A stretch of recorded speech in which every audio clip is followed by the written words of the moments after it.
What I find really interesting is that he wasn't originally a Trump supporter. And I think we're really seeing that in this election campaign. We're seeing a lot of people that didn't like Trump. They didn't vote for him in 2020. They didn't vote for him in 2016. But this time around, they are. Why do you think that is? Well, again, it's a wonderful message. In other words, instead of all the fabulous candidates he had around him, all of whom have been his ardent supporters, and we're all fighting, sort of in the sandbox in debates that he wouldn't attend, and said, "Why should I? This is actually recruitment for my VP." Of all those people who supported him, he very, very astutely, strategically, and cleverly picked somebody who had been his adversary to show how open-minded and fair he is and how critical and strategic his judgment is. Don't pick somebody I like. Don't pick somebody who sucks up to me. Pick somebody who's right for this moment. Mm, I think he would have picked Vance without the assassination attempt. right. What are you expecting to hear from Donald Trump? We know that he tore up the original speech he was set to make at the Republican National Convention. He's written a new one, which is expected to be largely about unity. What do you think we're going to hear from Donald Trump? I think we're going to hear a lot of words about unity and coming together and working together and all the rest. And I think that'll last a few weeks because I think they'll go for him again. And as his son said today, he's going to counterpunch right back. I mean, that's American politics, and the Democrats have been playing very dirty, and they're not going to stop because of this. But there'll be words both sides about goodwill and fellowship and playing fair. But I think it will start again pretty soon and reach quite a fever pitch before the convention. All depends whether Joe Biden stays or not. Do you think now that Joe Biden has announced that he has COVID, there's speculation online that maybe this is a medical announcement that he might use this as an excuse to drop out of the race? Well, anybody can get COVID, and apparently it said his symptoms are mild. I mean, the first question, Gabriella, is medically what will happen to him? Will it disable him? Will it enfeeble him? And if it does, then I think it's a foregone conclusion. But if he bounces back from COVID in a week or so, I don't think it will really have any bearing. It's a bug, and anybody could get it. It's just unfortunate it comes now.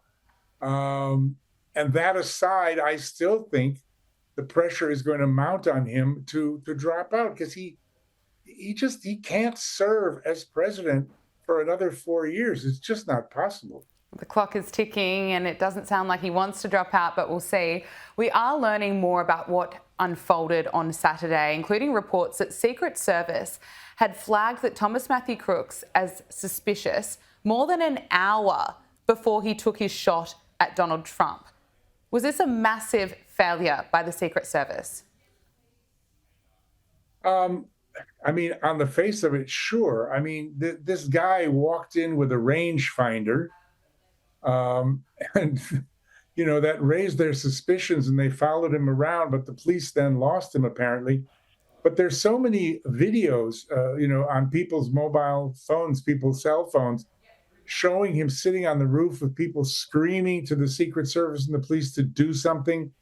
There are videos that show I mean, the big thing for me was that the lady who runs the Secret Service said, look, we couldn't put people on that roof because it's a sloped roof and health and safety would dictate it was dangerous. And then, of course, somebody came up and said, look at the roof the snipers were on. It was even more sloped. What are you talking about? I mean, there's so many things that don't hang together here. I don't believe that this was just some local nutter, end of story. I don't know what the explanation is, but it's got to be more than that. Nobody could get near him like that without some gross incompetence or worse. And I dread to think what the worst is, but it's kind of like JFK. Maybe we'll never know the answer, but there's so much stuff floating around as there wasn't in the days of JFK on film, on social media. A lot of it's probably fake, but it just doesn't compute. It doesn't hang together. I'm very confused. Why has no one stood down over this? Where is the accountability? I'm sorry? Where is the accountability? We've seen no one stand down over this.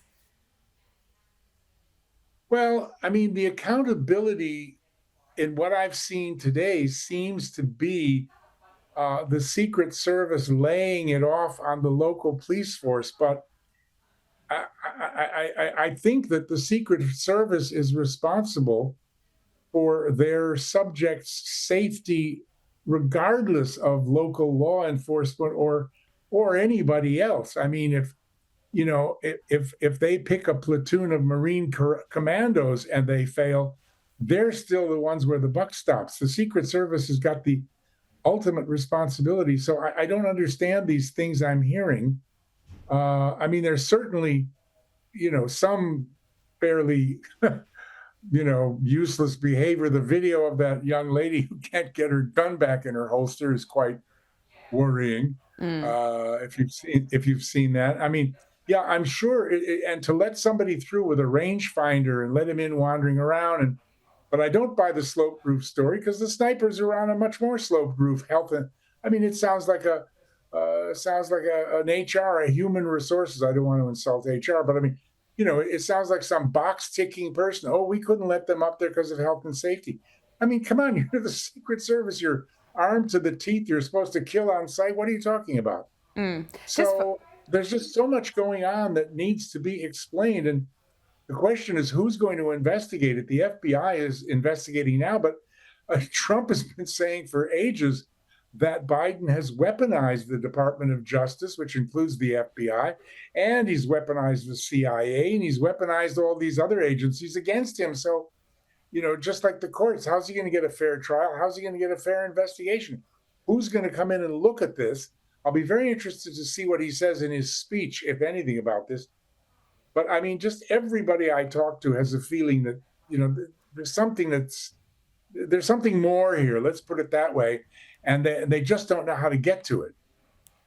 Just finally, before I let you go, you've spent time with Donald Trump, you've been to Mar-a-Lago. There is still an anti-Donald Trump sentiment that exists here in Australia and other parts of the world, to the point people are saying pretty disgusting things online that, the shooter missed, and that's something along those lines. There are comments that are made at cafes.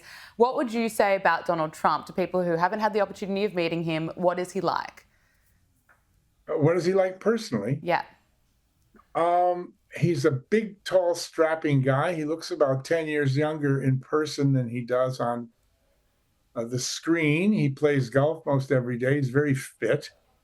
When he walks in the room, he's just got an incredible energy. The aura is amazing. I mean, the room just reverberates when he walks in without even saying a word. He's got a very funny and sarcastic sense of humor. He's sharp. When he speaks to you, you think you're the only person he's speaking to. He can be incredibly charming.